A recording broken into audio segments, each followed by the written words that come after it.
3, 2, 1, 0.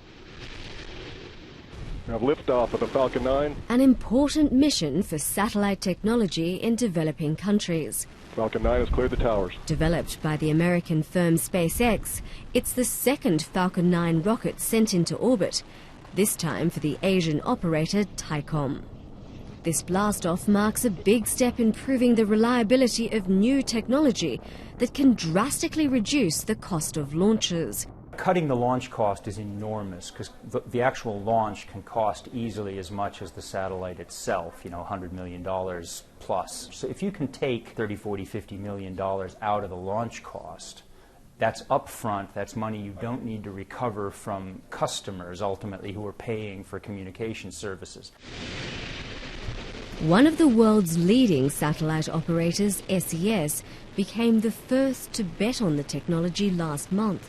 That's when the SES-8 was launched into geostationary orbit, 36,000 kilometers above the equator, extending the firm's reach across South Asia and Indochina. The operators say demand for satellites is exploding, and it's partly being driven up by the increasing number of people wanting high-definition television services, said to be growing at a rate of 6% each year. This control room, operated by Encompass Digital Media in Singapore, transmits the signals of more than 100 channels across Asia, beaming them up to satellites across the region. Another benefit is improved coverage for mobile phone and internet services.